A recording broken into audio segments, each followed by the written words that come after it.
Mohon maaf, saya menulis seperti ini bukan maksud saya itu, apalagi mohon maaf menistakan Al-Quran, itu tidak. Tapi saya lebih cenderung terhadap pengalaman sekuler saya. Saya yakin bahwa iblis itu adalah al-jubin. Saya yakin bahwa iblis itu adalah laknatullah dan wa fi jahannam khalidina fiha muhabbadan muhalladan biha abadan dan sebagainya. Saya yakin semua itu.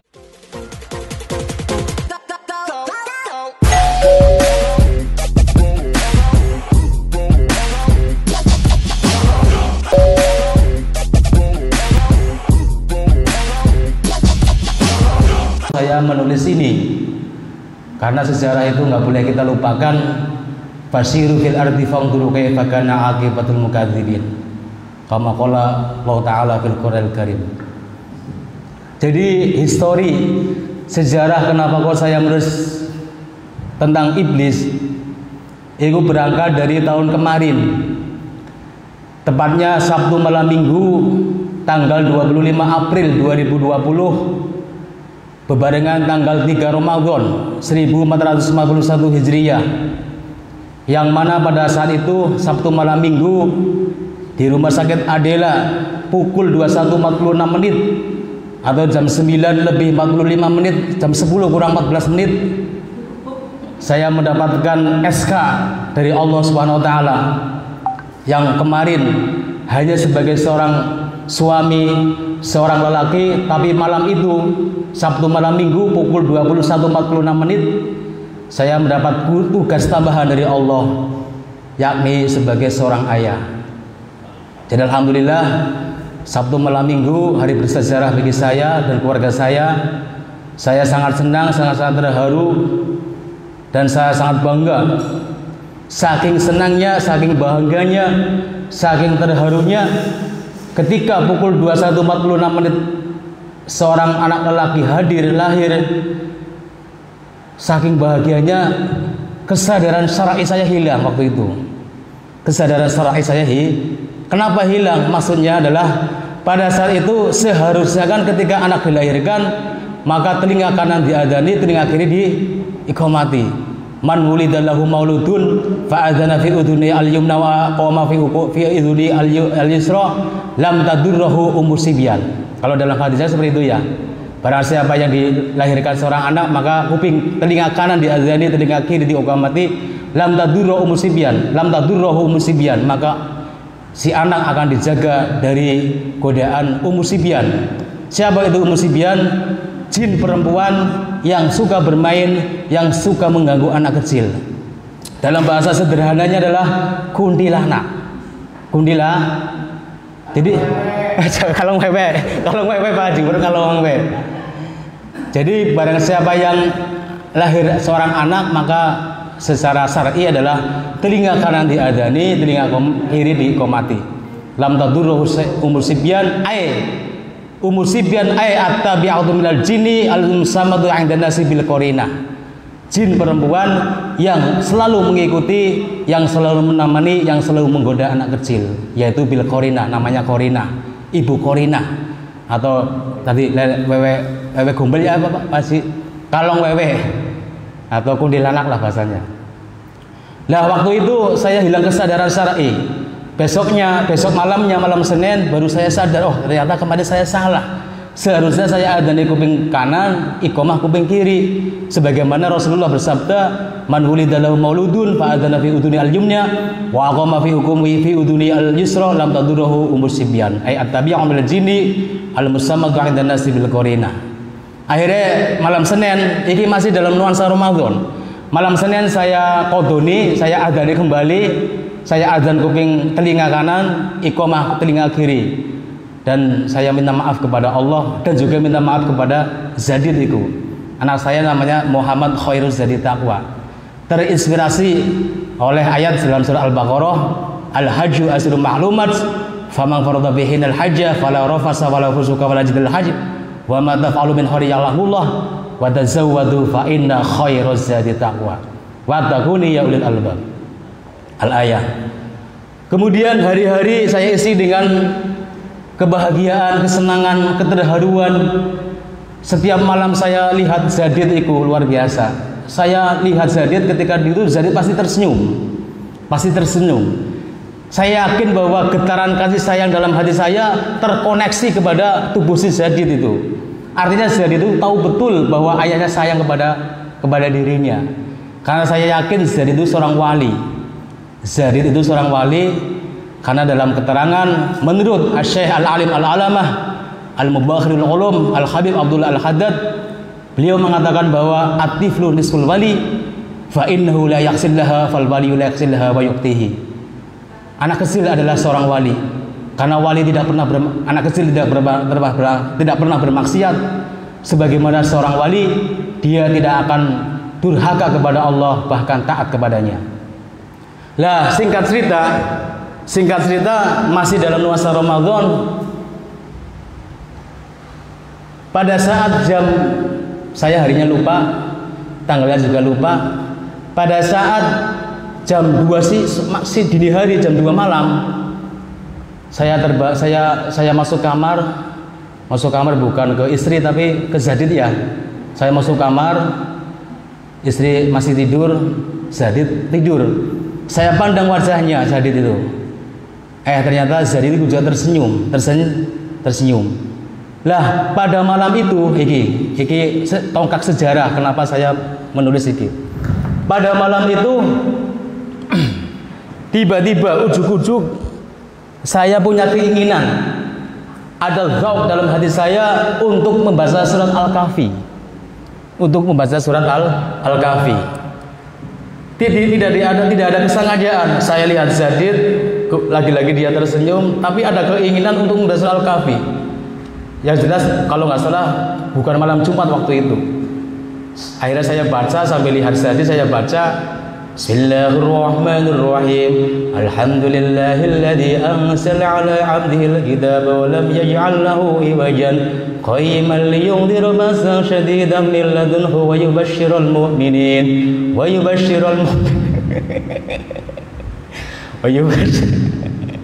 ويبشر المؤمنين الذين يعملون الصالحات أن لهم أجر حسنا ماكثين فيه أبدا وينذر الذين قالوا اتخذ الله ولدا, sampai pada ayat wa idh qulna lil malaikati isjudu li adama fasajadu illa iblis kana minal jinni fafasaku an amri rabbih afatatikhuna awliya min antuhibnahum awliya wa dzurriyyatahu awliya min duni fahum lakum adu misalil zalimina badala. Sampai pada ayat itu. Jadi ketika saya baca surah Al-Kahfi sampai pada ayat, kalau nggak salah ayat 50 itu ya, surah Al-Kahfi, wa idh qulna lil malaikati isjudu li adama fasajadu illa iblis kana minal jinni fafasaku an amri rabbih afatattakhudunahu wa dzurriyyatahu awliya min duni fahum lakum adu bisalil zalimina badala. Saya ketika baca surat Al-Kahfi ayat itu, tiba-tiba hati saya berontak. Bangsa kurang ajar iblis, bajingan. Saya langsung gitu, langsung kayak ada bisikan, entah itu bisikan dari iblis atau dari jin atau dari yang jelas bukan wahyu Tuhan. Kayak ada bisikan yang menghardik iblis itu. Kurang ajar iblis, biadab iblis. Hanya karena kesalahan bapaknya, dzurriyyatul iblis disalahkan, dilaknat oleh Allah. Dzurriyyatul iblis, anak keturunan iblis, sudah dicap sebagai musuh yang nyata bagi Allah Subhanahu wa taala. Jadi waktu malam itu saya langsung berontak hati saya itu. Sambil agak terenyuh lah bayang luar biasa itu. Saya langsung memaki-maki iblis pada saya itu. Tiba-tiba ini kisah nyata ya, bukan akhirnya saya kayak berdongeng ya, bukan saya dosen piaut dan dongeng, bukan. Ini kisah nyata. Kalau saya tertawa itu memang chemistry saya itu tertawanan, bukan akhirnya mengada-ngada, bukan. Jadi pada saat itu saya sangat benci terhadap iblis. Tapi tiba-tiba dalam hati berbicara, jangan berpikir di situ saja, jangan berhenti berpikir di situ saja. Ketika saya memaki iblis, saya menghardik iblis, saya menghardik dengan kata-kata yang kasar kepada iblis. Ujuk-ujuk dalam hati saya itu ada getaran, jangan berhenti berpikir di situ. Terus apa? Dalam hatinya ada yang lebih kejam dari iblis, ada yang lebih biadab daripada iblis. ada yang lebih nista daripada iblis. Siapa itu? Manusia. Manusia itu lebih kejam daripada iblis. Lihat di sana, manusia ketika anak baru lahir sudah dibuang ke jurang. Manusia ketika anak belum lahir sudah dibunuh dalam kandungan. Manusia ketika anak baru lahir sudah disuruh bekerja, mencari makan, mencari uang. Itu adalah seorang manusia yang jauh lebih hina, jauh lebih kejam, jauh lebih biadab, dalam tanda kutip kasar ya, jauh lebih biadab daripada iblis. Akhirnya disitulah saya terinspirasi untuk menulis. Oh, ternyata iblis itu memang terlepas dari label-label syar'i yang ada ya. Kalau dalam Al-Quran laknatullah, aduwwum mubin, tapi terlepas dari semua itu, ternyata iblis memiliki segudang potensi, segudang prestasi, segudang kelebihan-kelebihan yang dimiliki iblis. Sehingga saat itu juga saya berpikir positif terhadap iblis, dan waktu itu saya juga minta maaf kepada iblis. Ya Allah, ya iblis, saya minta maaf. Bila mana saya salah, saya minta maaf. Karena tadi saya menghardik panjenengan, tadi saya memaki-maki panjenengan, tadi saya mencaci maki panjenengan. Sekarang ternyata dibalik semua label yang ada pada panjenengan, label laknatullah, label aduwwum mubin, tapi di balik semua itu panjenengan memiliki segudang prestasi, segudang kelebihan, khususnya dalam mengemban atau dalam menciptakan atau dalam merintis adanya nilai-nilai pendidikan yang ada di muka bumi ini. Itu sejarahnya ya. Jadi saya buat makalah ini tidak lepas daripada sejarah, tidak asal nyaplok ibarat, tidak asal nulis, tapi ikut terinspirasi daripada cinta saya terhadap anak saya. Saya kalau lihat anak saya kasihan banget. Ternyata memang benar. Jadi manusia itu kadang lebih kejam daripada iblis. Saya juga kadang, ya Allah Gusti, iya benar. Iblis tidak pernah membunuh anaknya. Sejak lahir iblis tidak pernah membunuh anaknya. Sejak lahir anaknya tidak pernah ditelantarkan. Sejak lahir anak iblis selalu dikasih makan, selalu diberikan kehidupan oleh iblis. Tapi sebaliknya manusia, banyak di antara manusia yang dengan kejinya membunuh anak. Banyak di kalangan manusia yang dengan kejinya anak karena hamil di luar nikah dibuang ke jurang. Sebagaimana peristiwa pada zaman Nabi Musa alaihissalam, pada saat itu ada bayi laki-laki dibuang ke jurang oleh orang tuanya. Tetapi Allah berkehendak lain, si bayi itu diselamatkan oleh malaikat. Wahai malaikat, udkhudil alihudissobiyah, ambillah anak yang ada di jurang itu, rawat, didiklah sampai dewasa. Ketika dewasa, memiliki kelebihan, memiliki ilmu, memiliki khariqul adah, kelebihan-kelebihan di luar nalar manusia. Tetapi lagi-lagi karena si anak itu hasil hubungan zina, ketika dewasa dia menjadi kafir, dia menjadi durhaka kepada Allah, padahal yang mendidik malaikat. Sebaliknya, dalam satu kasus ada bayi dibuang ke sungai, dirawat oleh iblis. Itu bayangkan loh, iblis itu tidak pernah gagal di dalam mendidik manusia atau makhluk Allah Subhanahu wa taala. Satu anak dididik malaikat, ketika dewasa menjadi orang kafir. Satu lagi anak dididik iblis, ketika dewasa menjadi seorang nabi, seorang Rasulullah sallallahu alaihi wasallam, seorang rasul utusan Allah Subhanahu wa taala. Siapa itu? Yaitu Musa Samiri. Musa Samiri ketika di tepi jurang diselamatkan oleh malaikat Jibril, dididik sampai dewasa jadi orang kafir, namanya Musa Samiri. Sebaliknya ada Musa bin Imran, dididik oleh iblis sampai dewasa jadi seorang nabi, Nabi Musa alaihissalam. Jadi ternyata segudang prestasi kelebihan dimiliki tidak hanya di dalam mengemban amanah Allah, tetapi nilai pendidikan pun iblis itu lakukan, iblis itu perintis. Belum lagi iblis itu jasanya luar biasa. Andai kata tidak ada iblis, mungkin alam semesta tidak ada manusia secara logika. Tapi terlepas dari skenario Tuhan, karena awalnya bumi itu dihuni oleh Banul Jan. Banul Jan itu sudah punya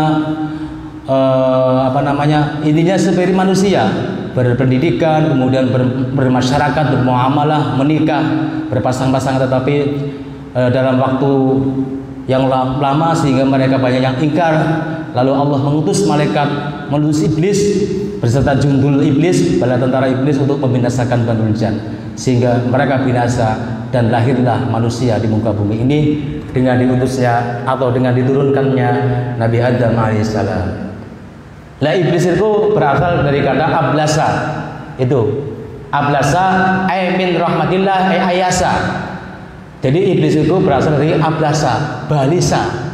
Balisa itu orang yang tertutup. Berbeda dengan labisa, orang yang menutupi. Makanya pakaian itu kalau dalam bahasa namanya libas. Labisa berarti sesuatu yang menutupi aurat. Tapi kalau balasa kebalikannya lah labisa balasa. Beda lam karo baya. Kalau labisa berarti lamnya di depan, kalau balasa lamnya di tengah. Kalau balasa berarti menutup, tertutup. Artinya tertutup daripada keimanan kepada Allah. Tetapi kalau labisa menutupi aurat. Coba sampean kalau baca-baca di kitab literatur klasik, di kitab kuning terkait dengan tauharoh, misalkan terkait dengan aurat, pasti di sana ada kata-kata labisa. Berarti pakaian yang menutupi aurat ketika melaksanakan sholat. Itu labisa. Tapi kalau balasa, ayyasa min rahmatillah, tertutup dari rahmatnya Allah. Ada ulama lain mengatakan bahwa iblis itu adalah ismun likulin khabisin mutamaridin. Khabisin mutamaridin. Itu ya. Ismun likulli khabisin mutamaridin. Sebuah penamaan dari sesuatu yang menjijikan dan bersifat balelo. Mutamarid itu balelo. Enggan mengikuti perintah itu mutamarid. Murtad berarti. Dan masih banyak lagi ya, ada beberapa pendapat terkait dengan jati diri iblis, apakah iblis itu termasuk malaikat atau termasuk jin, itu sudah ada di makalah. Kemudian ini yang paling penting, iblis itu makhluk paling takut kepada Allah Subhanahu wa taala. Berbeda dengan kita.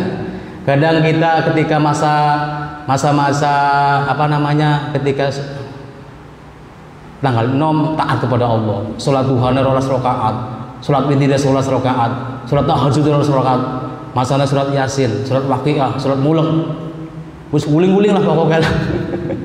Tapi ketika tanggal tua, sholat duhur jam 4, sholat asar, sholat asar jam 5, kayak ngaros-arosan ya. Tetapi iblis tidak seperti itu, tidak seperti kita manusia. Iblis adalah makhluk paling takut kepada Allah Subhanahu wa taala. Ini ada ceritanya itu. Paling bawah itu, paling bawah. Naqala min tabihil khabirin. Wa dzakara fil khabari wa annahu kana bi bani Israil Jibril rajulun muta'abbidun fi sawabatihi yuqalu lahu Barseso. Pada zaman Bani Israel, Nabi Musa alaihissalam, ada seorang ulama yang ahli ibadah namanya Barseso. Terkenalnya kalau di sini Barseso. Wa kanas mustajabu da'awat wa kana nasu ya'tauna bihi bimaradduhum wa yubri'u al-marido bi du'aihi. Barseso itu orangnya hebat, luar biasa, doanya mustajabah. Banyak manusia silaturahim kepadanya hanya meminta doa agar kesembuhan penyakitnya. Semuanya sembuh itu berkat doa Barseso.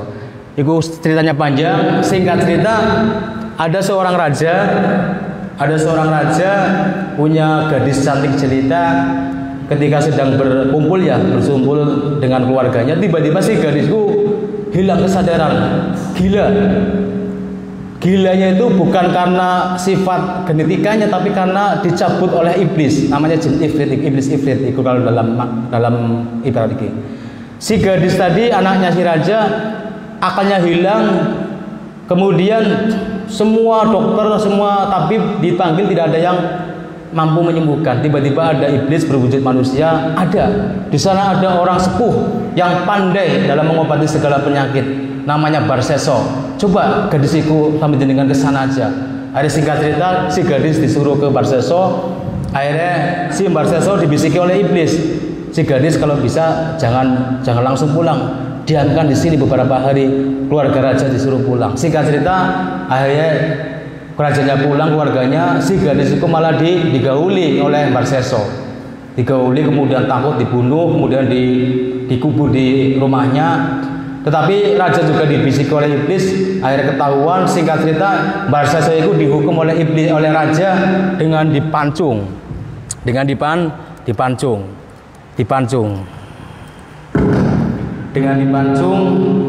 Kemudian pada saat dipancung, iblis datang. Wahai Barsasa, kamu akan saya selamatkan dengan syarat kamu harus menyembah, sujud kepada saya. Bi'in hina irosi, cukup dengan gerakan kepala saja nggak apa-apa. Akhirnya ketika Barsasa sujud kepada iblis, saat itu juga iblis mengatakan, ana bari'um minka fa ana akhafullah rabbal alamin. Kamu bebas dari saya dan saya sesungguhnya takut kepada Allah Subhanahu wa ta'ala. Jadi intinya sebenarnya iblis itu sangat takut kepada Allah. Hanya saja memang kita akui bahwa ada satu kesalahan dari iblis, aba wastakbara, enggan bersujud kepada Nabi Adam. Alasannya anna khairu minhu khalaqtani min nar wa khalaqtahu min tin. Ini merupakan analogi kias. Makanya tadi di makalah kan ada ya, prestasi iblis, jasa iblis dalam dunia keilmuan internasional, di antaranya adalah iblis itu menciptakan dasar logika secara sistematik, yaitu logika kias. Kata-kata anna khairu minhu khalaqtani min nar wa khalaqtahu min tin itu merupakan dasar kias. Sebagaimana Syekh Ibrahim Al-Bajuri menerangkan dalam kitabnya Bujairul Al-Khatib. Kemudian doa iblis selalu dikabulkan Allah Subhanahu wa taala. Coba lihat itu dalilnya. Mulai dari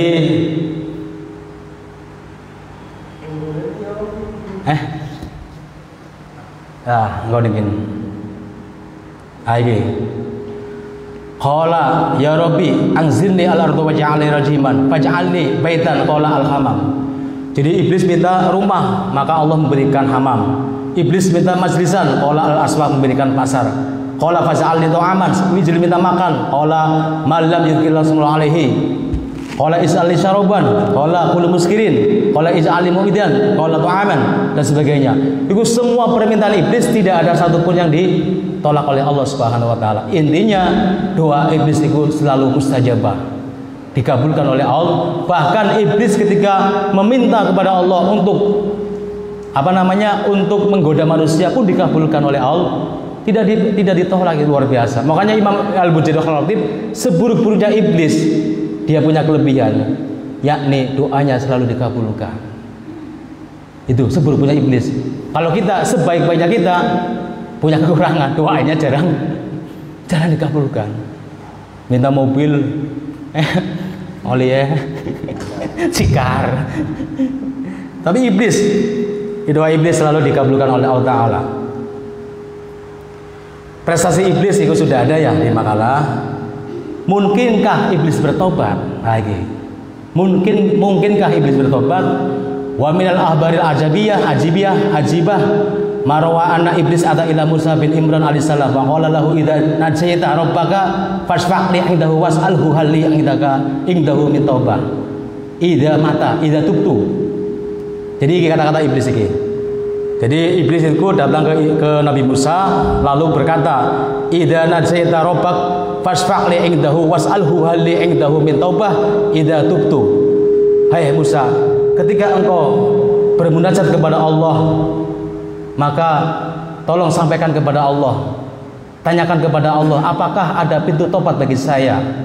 Itu dawuhnya iblis. Hal li indahu min taubah idza tubtu, hal li min indahu taubah idza tubtu. Apakah ada peluang bagi saya untuk tobat kepada Allah? Falamma naja Musa rabbah qala ilahi hal taqbalu taubata iblis, taqbalu bisa, tuqbalu bisa. Hal taqbalu taubata iblis, wahai Tuhanku, apakah engkau masih ada memberi peluang tobat kepada iblis, menerima tobatnya iblis? Idza tabah, ketika iblis tobat, qala Allah Ta'ala azza wajal, ya Musa sabaka bi ilmi annahu la yatuba. Allah mengatakan la yatuba. Iblis tidak akan pernah bertobat kepada saya. Lan, kalau dalam ilmu nahwu ya, lan iku walang tardu angkal yahudu wala nasr hatta tattabi'a millatakul millatahu. Lan iku bi makna takbitul. Bi makna takbid. Berarti tidak akan pernah bahasanya. Iblis itu tidak akan pernah tobat kepadaku. Tapi fa in taba yasjudu li adam. Fa in sajadalahu ala qabrihi qabiltu taubatahu fala marja. Qabiltu taubatahu. Tetapi meskipun Allah mengatakan lan tatuba, Allah masih memberikan peluang tobat kepada iblis. Kalau dia mau sujud kepada kuburan Nabi Adam, maka qabiltu taubatahu, maka saya akan terima tobatnya. Akhirnya fala marja Musa ata ilahi iblis. Iki bayangkan. Iki coba kita perhatikan kalimat ini. Falamma raja'a Musa ata ilahi iblis.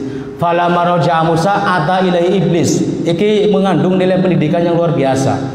Iblis itu membutuhkan jawaban Nabi Musa. Makanya iblis itu datang langsung kepada Nabi Musa. Bukan Nabi Musa mengabari iblis.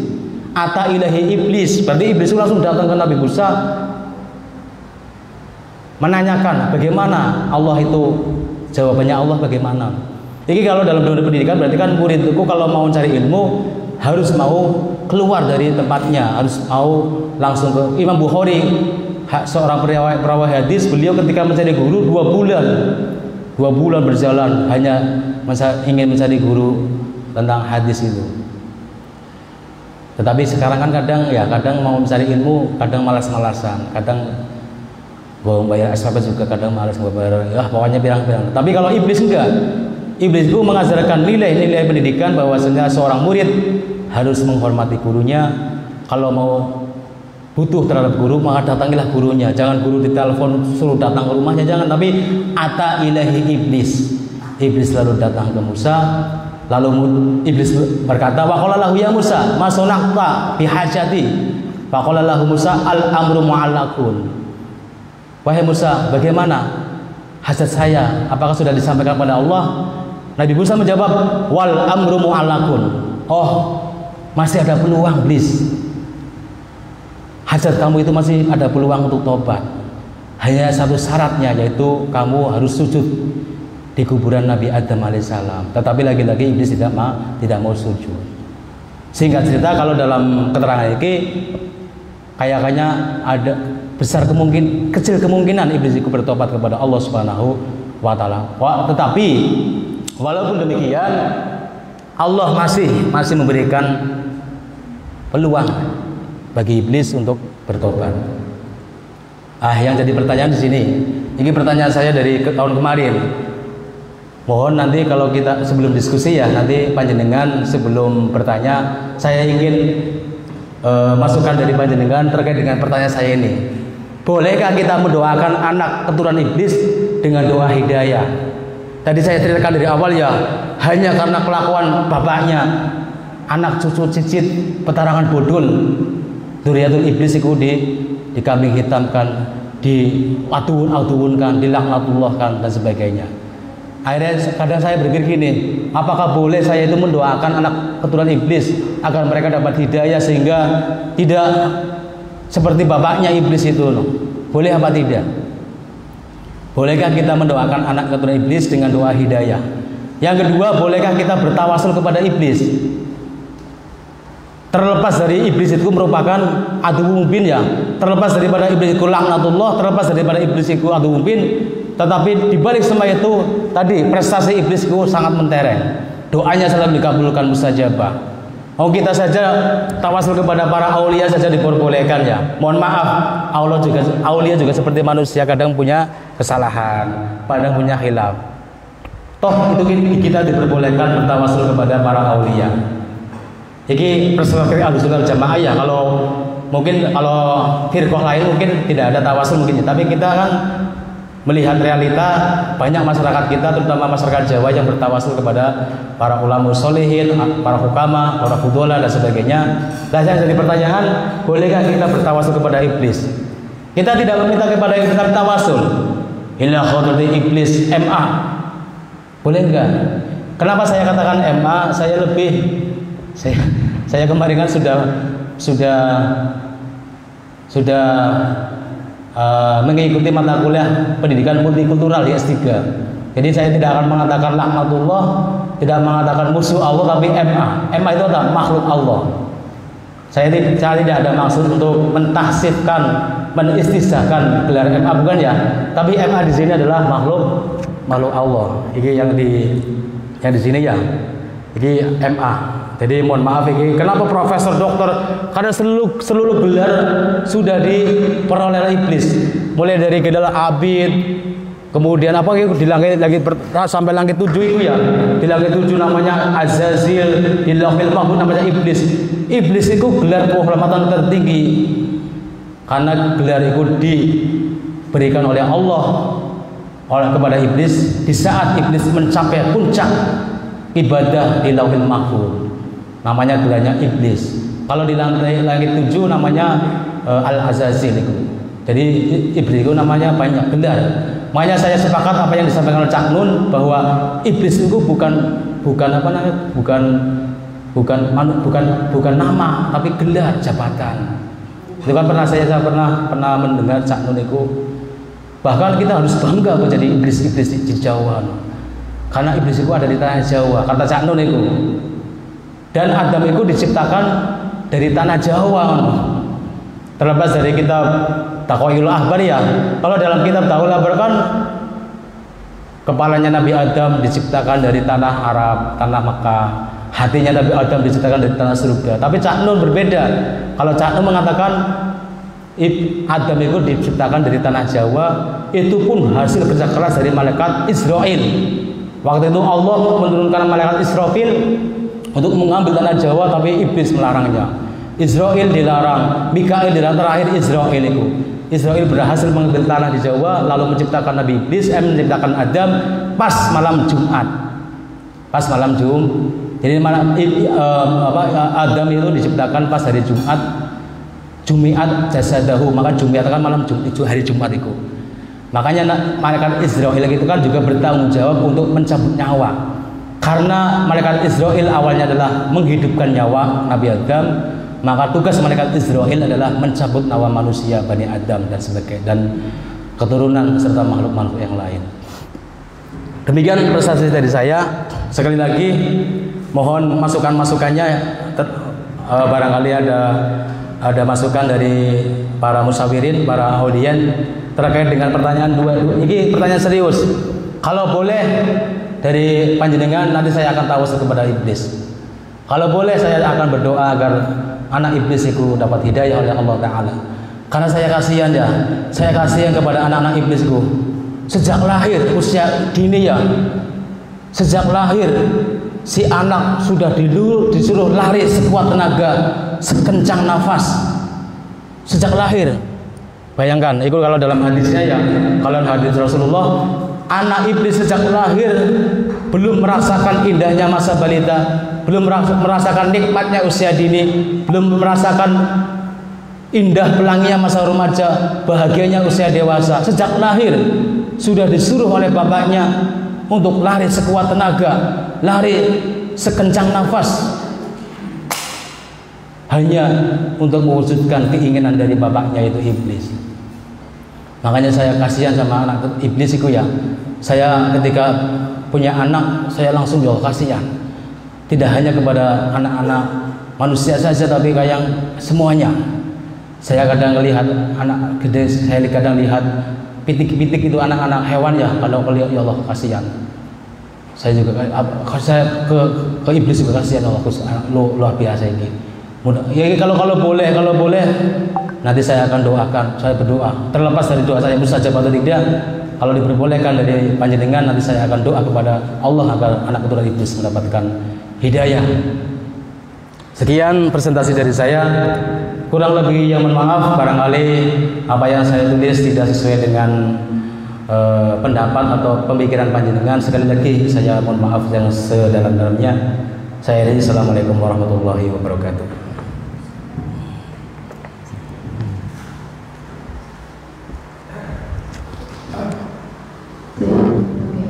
Terima kasih kepada Bapak yang sudah menyampaikan materinya tentang iblis ya tadi, mulai dari sejarahnya beliau untuk mengenal yang namanya iblis dan ingin menuliskannya tentang sejarah iblis.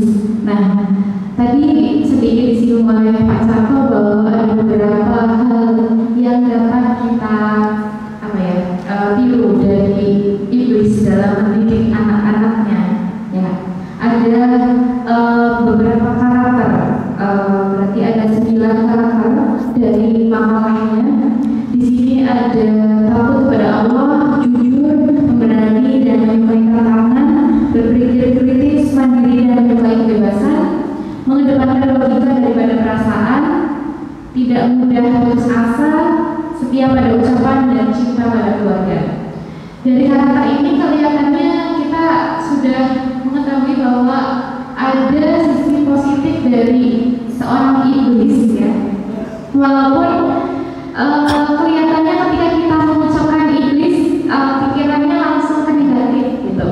Nah, tapi Pak Cato ini memandang dari sejarahnya dan juga bagaimana dia konsisten dalam mengemban tugasnya, amanahnya sebagai seorang iblis gitu. Nah, tadi sebelum semuanya bertanya, ternyata Pak Cato sudah memberikan pertanyaan duluan. Mungkin ada yang mau menjawab pertanyaan dari Pak Cato duluan? Sambil bertanya. Sambil bertanya juga boleh, silakan. Sebutkan nama, kemudian dosen homebase mana, dan juga pertanyaannya, silakan. Monggo, Bapak Ibu. Silakan. Oh ya, silakan. Monggo dari depan, Bapak. Monggo. Oke. Masa itu boleh. Dari depan terus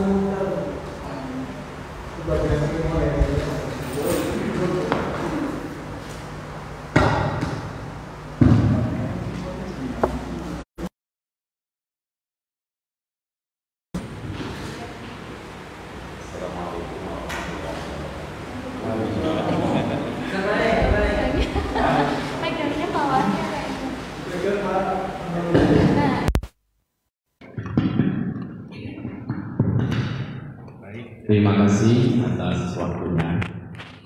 Ternyata yang di depan itu memang ya kata Al-Mahfulah itu Al-Fadlul lil Muqtadi wa in ahsana lil Muqtadi.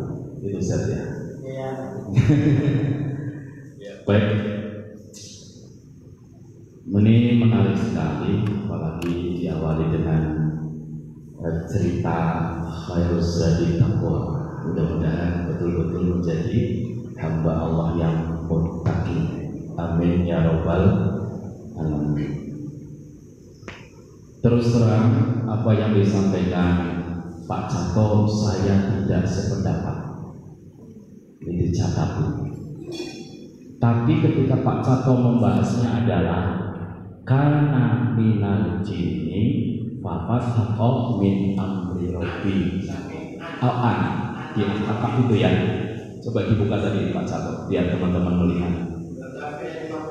Iya, mana tadi? Karena minal jinni fafasaqo an amri rabbi. Kalau itu saya sepakat.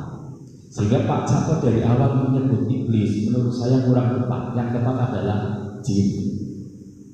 Ini menurut saya, nanti monggo nanti dibahaskan. Karena begini, kalau melihat Al-Quran itu kan sangat jelas. Walaupun di sana ada dikatakan pertama ya, innahu kanal malaikah. Terus yang kedua, kanal iblis minal malaikah. Itu memang ada pendapat itu, tapi di Al-Quran kan disebutkan pertama yang namanya malaikat diciptakan dari nur. Sepakat kita ya, supaya nanti nggak melenceng nanti ini. Al-malaika khuliqa minan nur yang pertama. Sedangkan yang namanya jin diciptakan dari nar, api. Beda antara an-nur wan nar. Sedangkan kita manusia diciptakan dari turab. Ya, dari turab. Nah, memahami tafsir karena minal jin berarti iblis ini adalah dari jin. Ya kan? Sepakat dulu ini ya. Jadi iblis adalah bagian kecil dari jin. Makanya ketika tadi disebutkan oleh beliau wa idz qala a'udzu billahi minasyaitonir rajim. Jadi ini apa ya? Itu di Al-Baqarah juga ada ya wa idz qala rabbuka lil malaikati inni ja'ilun fil ardi dan seterusnya. Kemudian kata-kata usjudu illa iblis bukan illa jin. Ini yang kedua. Jadi situ kata-katanya illa iblis. Karena kalau memahami makna jin, kemudian bagian kecilnya adalah iblis, pasti berbeda. Jadi saya membaca bahwa iblis itu adalah yang membangkang. Artinya jin itu ada yang membangkang, ada yang tidak membangkang. Yang membangkang siapa? Iblis. Makanya di Al-Quran itu di surat apa itu Ustaz? A'udzu billahi minasyaitonir rajim wa ma khalaqtul jinna. Itu jinna. Wa ma khalaqtul jinna wal insa illa liya'budun. Jadi ayat 6 surah berapa tadi? Al-Dzariyah. Wa ma khalaqtul jinna wal insa illa liya'budun. Jadi ada jin dan ada manusia kecuali untuk beribadah. Maka iblis ini, ketika jin yang dimasukkan dalam iblis berarti dia tidak mau beribadah. Tapi ketika jin yang taat berarti jin yang beribadah. Maka saya sepakat ketika pengaji tadi mengutarakan ada nama-nama dan pakar-pakarnya dari sisi ekonominya, politiknya, menurut saya itu bukan iblis tapi jin. Itu menurut saya ini perlu dikaji lagi. Nah tadi nun sewu kitab kuningnya kecil-kecil jadi agak kurang jelas, bacanya juga susah. Mungkin nggak tahu artinya juga saya karena saya belum pernah belajar kitab kuning. Jadi dasarnya seperti itu. Kemudian kita melihat tadi pertanyaan kedua. Pertanyaan mana ya, Mas Ustaz? Nah ini, bolehkah kita mendoakan anak keturunan iblis dengan doa hidayah? Menurut saya jangan iblis, jin. Nah itu. Mungkin panjenengan ada yang pernah baca buku warnanya biru putih, judulnya Dialog dengan Jin Muslim. Itu tahun berapa itu? Tahun sekitar 90-an kayaknya itu. Ya, sekarang sudah nggak beredar lagi. Itu menarik sekali. Sampai-sampai kalau di dunia era sekarang ini orang sudah memahami konsep tiga bermuda. Itu diceritakan di situ bagaimana kehidupan jin.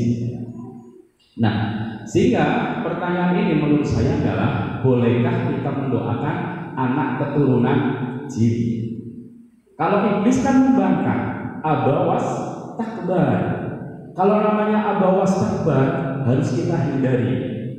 Wong kita sesama manusia saja, ketika ada yang Islam dengan yang non-Is, perkawinan terjadi antara Islam dengan non-Is itu kan bisa-bisa di dalam Islam itu kan sudah layar itu di situ, tidak boleh mewarisi padahal sama-sama manusia. Tapi kalau diganti dengan jin boleh. Kemudian yang kedua, bolehkah kita bersawasul juga dengan manusia dengan jin, jangan dengan iblis. Ya, jadi mohon maaf Pak Cato tidak menyangka, coba menurut saya kok pakainya iblis, walaupun dari diterjemahkan secara bahasa sudah bagus, tapi menurut saya pakainya jin saja. Ya, Al-Quran, Al-Hadis, dan mungkin banyak ulama juga yang sering menyebutkan bahasa nas dan jin. Di Anas itu terakhir mana ya? Minal jinnati wan nas. Barulah nanti yang ketiga kita berbicara. Nah, kalau ada iblis, ada jin, biasanya yang ketiga ada setan. Nah, jadi tidak disinggung. Ya, kalau setan ini mungkin bukan wujud iblisnya, bukan wujud jinnya, tapi lebih kepada sifat-sifatnya. Makanya minal jinnati wan nas. Ada manusia-manusia yang sifatnya seperti iblis sehingga dia dikategorikan minal jinnati wan nas. Jadi boleh kita menyebut manusia yang pembangkang, manusia yang ingkar itu setan. Kayaknya boleh itu ya. Kayaknya boleh. Saya kira itu saja. Jadi itu nanti kita diskusikan. Saya masih sepakat dengan bahasa al-jin daripada al-iblis. Karena iblis jelas aba wastakbar. Kalau jin ada yang aba wastakbar masuk iblis, ada juga yang taat kepada perintah-perintah Allah Subhanahu wa taala. Terima kasih Bapak pemakalan luar biasa. Ini saya jadi teringat masa muda ketika membaca kalimat-kalimat ini. Innahu kanal malaikati minal malaikati. Terima kasih. Mohon maaf. Assalamualaikum warahmatullahi wabarakatuh. Terima kasih untuk Bapak Dr. Tuhaso yang sudah menjawab pertanyaan dan juga menanyakan kepada Bapak Cato. Mungkin kita lanjut dulu untuk pertanyaan kedua. Silakan, ada yang mau bertanya? Mungkin dari belakang, karena sudah di depan. Monggo, silakan ke depan, Pak.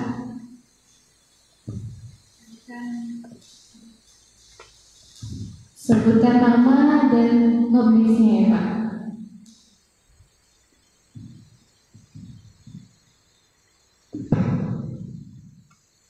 Oke.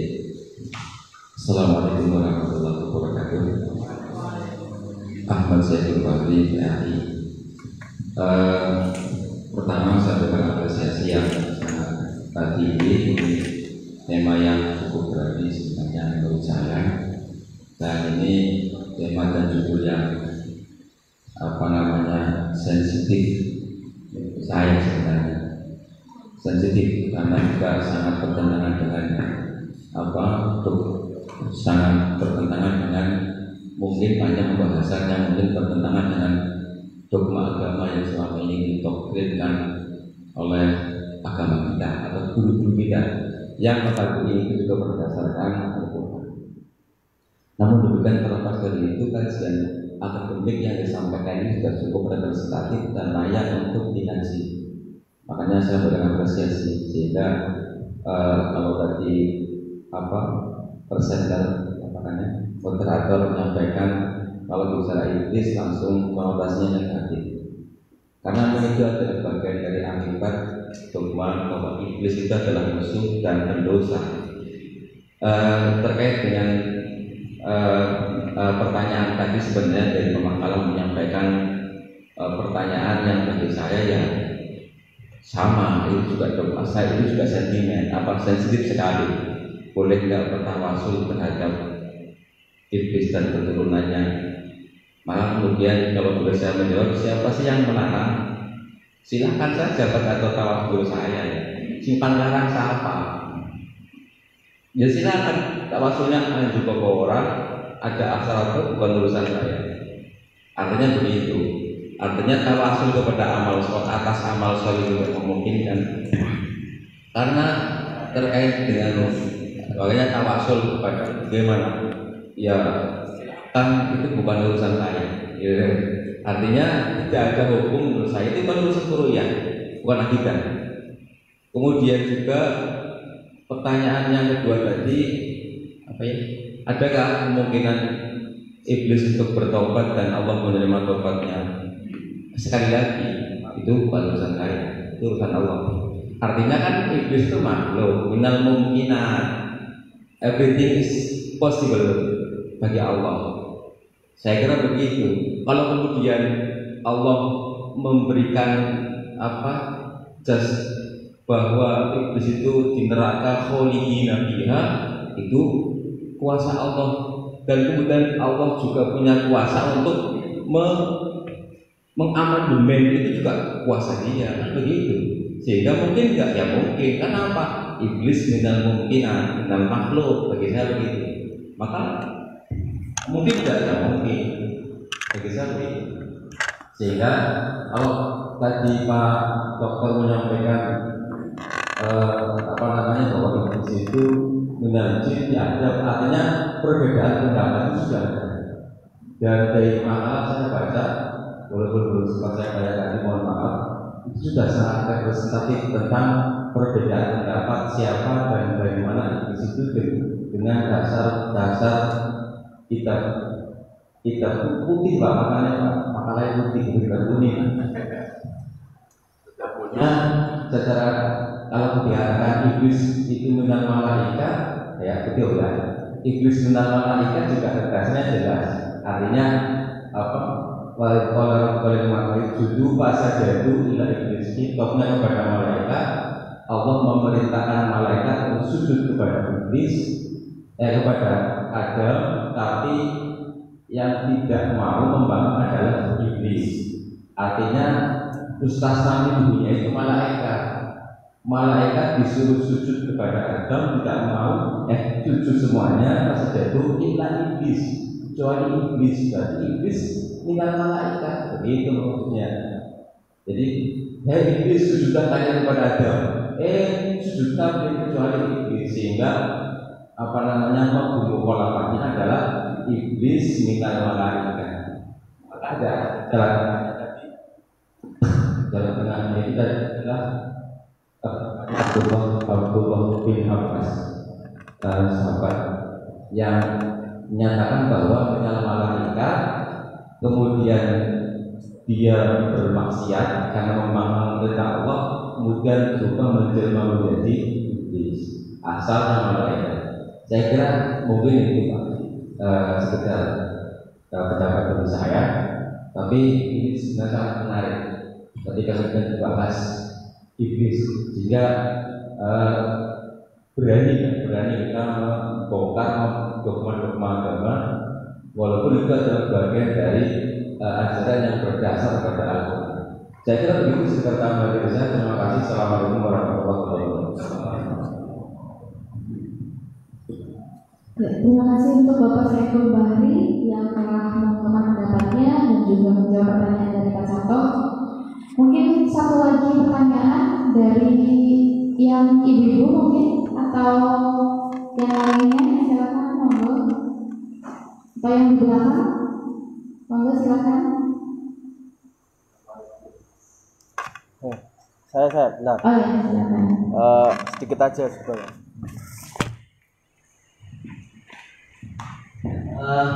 Saya sebelum ke Pak Gufron mungkin barangkali Pak Beka kita butuh mengkonstruksikan dari tulisan ini. Saya kira untuk sampai kepada penulisan yang tadi tidak compatible, kemudian tidak tidak bisa diterima oleh beberapa kali itu bagian dari grup discussion proses. Saya kira bisa kemudian itu. Pertama barangkali tulisan ini sebagai sebuah sumber teks yang kemudian bisa digali dan literary research pada ruang-ruang yang kemudian pada kitab apa yang kemudian Pak Cato itu sebagai sebuah rujukan utama. Saya tadi lebih mengena pada apa yang dikatakan moderator tadi. Ternyata di balik semua itu punya education, ada value education yang kemudian tergambar secara jelas dari karangan buku itu. Nah, karangan buku itu yang kemudian dibaca-baca sebagai ruang edukasi itu. Tadi apa Pak? Tangguh, jujur, berani. Nah itu berpikir kritis itu udah pendidikan transformatif itu, melebihi pendidikan follower lah, transformatif dan sebagainya. Itu menurut saya sesuatu yang kemudian bisa menjadi rekonstruksi paradigmatik dari pendidikan itu sendiri. Pak Cato menggalinya dengan satu pendekatan teks yang berbunyi tentang apa yang digali dari historis iblis. Nah, saya pengen ngusulin aja biar lebih diterima aja. Jangan judulnya History of Devil. Menurut saya education nanti beda lah, bisa lebih ini kalau pendidikan misalnya Islam pendidikan Islam dari kisah seorang iblis di dalam buku studi analisis tentang perjalanan pendidikan transformatif. Nah ini menjadi penting bahwa selama ini memang konstruksinya adalah lewat dogma, dan itu persoalan itu selalu menjadi kambing hitam. Padahal begini, saya ada anekdot menarik. Syaikhul Azhar ini salah satu cerita anekdot saja oleh Kiai Umar. Itu pernah kemudian ditantang iblis. Terus kemudian iblis mau bertobat sebetulnya. Mau bertobat. Malah dilarang, jangan, kamu jangan bertobat. Karena merupakan satu stabilitas eksistensi ketuhanan. Allah nur wa anta dhalam. Ya'rifun nur ya'rifun nur bidolam. Jadi kapasitas iblis sebagai ruang eksistensi Tuhan itu sendiri. Ya, anggap iblis eksistensi itu meredup. Karena Tuhan itu sebagai sumber moralitas itu sendiri, sumber moralitas.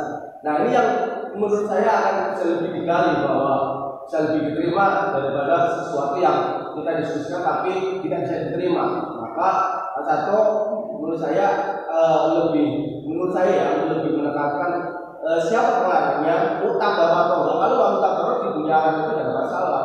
Seorang diterima di dunia dan itu dianalisis banyak orang dan sebagainya. Sering saya bilang Nietzsche itu ketika sebelum arak itu dia lacut, dia minum arak, lacut ininya apa, tapi dia diterima banyak orang karena value-nya itu.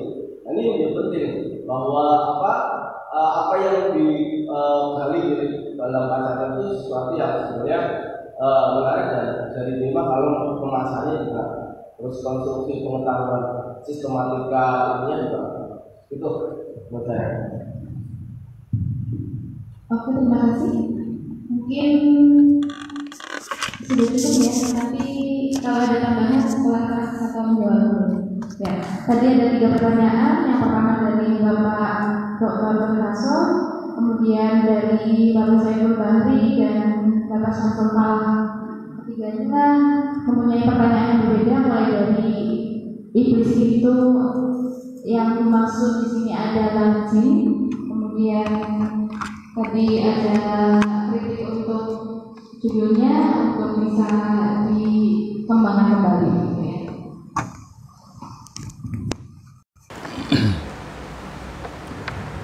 Terima kasih kepada para penanya, Bapak Dr. Suharso, Pak Saiful Bahri MPD dan juga Pak Syamsul Falah, kandidat doktor. Terkait pertanyaan pertama itu memang khilafiyah ya, ada khilafiyah para ulama, ada 3 pendapat dari para ulama terkait dengan siapa itu iblis. Ada yang mengatakan min ba'dil jin, ba'dil malaikah, bainal malaikah wal jin. Tapi tadi ya, terlepas dari perbedaan tersebut, saya mohon maaf ya Pak Dokter ya, saya malah lebih sepakat dengan pendapat yang kedua yang mengatakan bahwa iblis itu minal malaika. Karena pendapat pertama itu tidak kuat dengan argumentasi bahwa kana minal jinni fa fasaqa an amri rabbi. Kalau mufassir Ibnu Katsir itu mengatakan minal malaikatil ladzina hum khasanul jannah. Jin di situ adalah jannah. Jin itu jin kana minal jinni, jin di situ adalah malaikat yang menunggu surga, namanya jin. Bukan jin makhluk yang wa ma khalaqul jinna wal insa liya'budun. Dan saya juga diperkuat lagi, saya ketika lihat videonya Gus Bahaya, jadi penamaan malaikat la ya'sunallahu amarahum wa yaf'aluna ma yu'marun dalam juz 28 kalau nggak salah ya Pak Haji Ibron ya. Alladzina la ya'sullaha amara bihi wa yaf'aluna ma yu'marun. Iku labil tidak pernah bermaksiat, selalu taat, itu labil jauh setelah iblis itu ada. Kata Gus Baha loh, coba lihat di video Gus Baha. Jadi iblis itu malaikat. Walaupun dalam Al-Qur'an juz 28 kalau nggak salah, ma amara bihi ma yuf'alu bihi ma yuf'alu ma amara bihi wa yuf'alu ma yu'marun ya. Itu ada setelah iblis itu diciptakan. Jadi itu hanya sebatas ya gimana setelah iblis kan nggak ada, malaikat nggak ada yang bermaksiat seperti itu, bahasa seperti itu. Kalau menurut Gus Baha.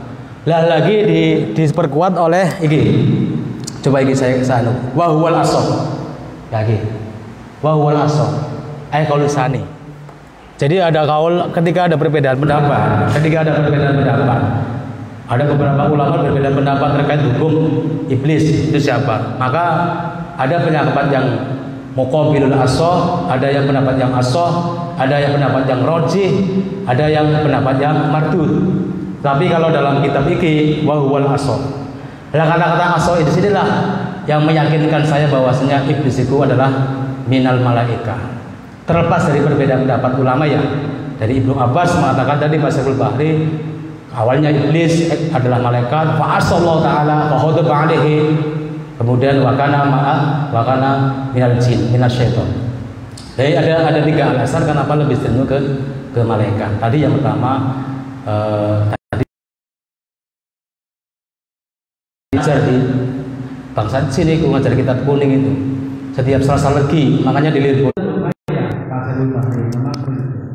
Saya juga ya tadi sekali lagi saya terlepas dari label-label syar'i wa huwa laknatullah wa huwa aduwwun mubin dan sebagainya.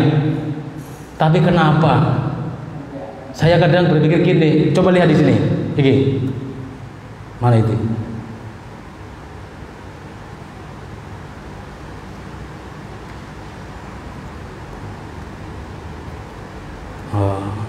iki boleh iki.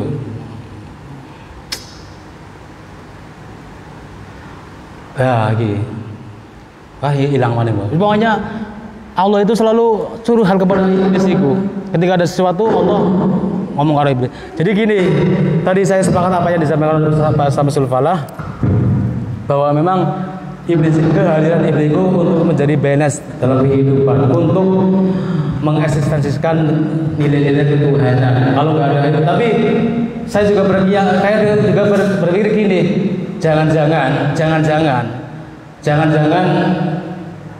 iblis itu masuk neraka pun nggak merasakan panas.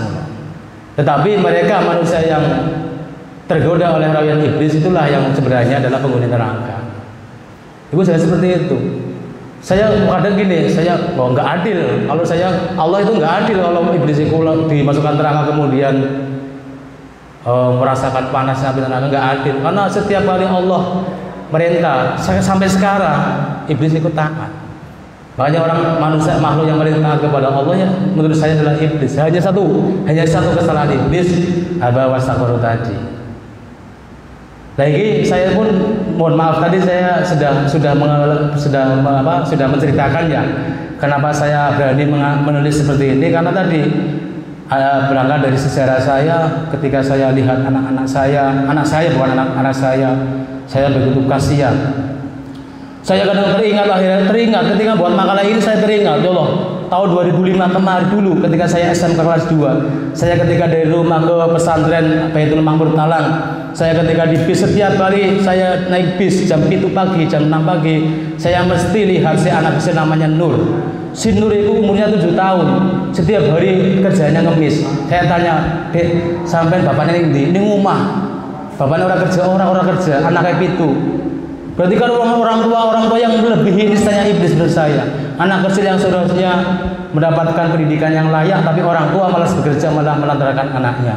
Saya jadi teringat seperti itu. Ada lagi yang saya ketika di jalan lihat anak-anak kecil yang tubuhnya krempeng kayaknya belum makan sebulan. Saya waktu 2005 kemarin ya, waktu saya di kelas 2 SMK saya jadi teringat si Nur itu ya.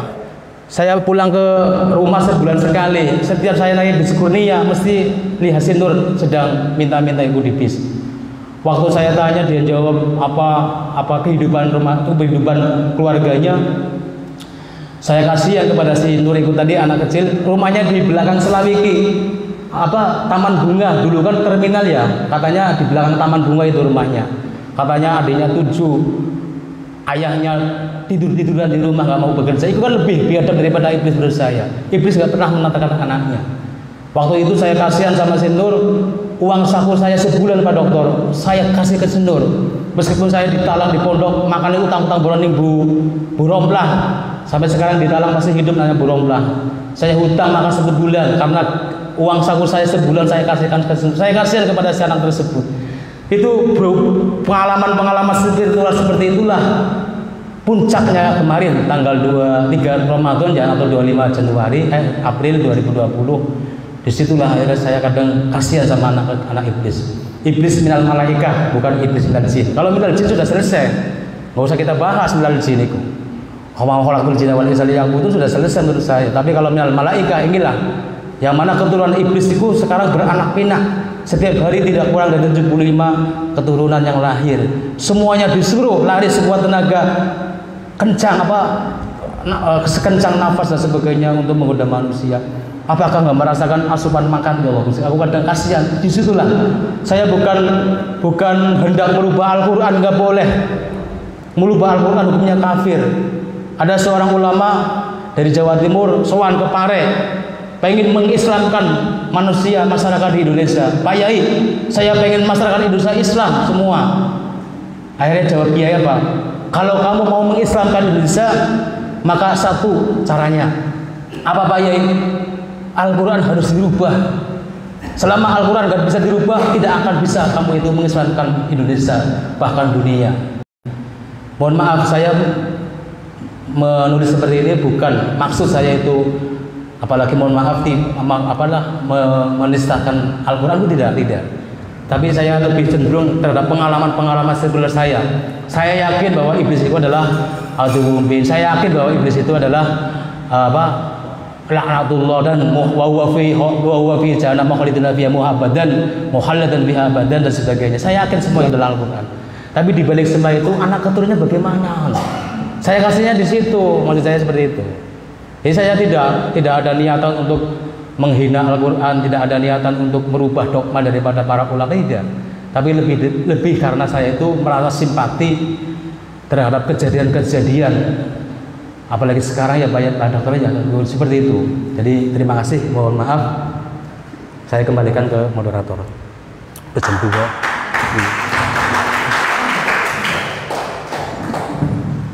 Oke, terima kasih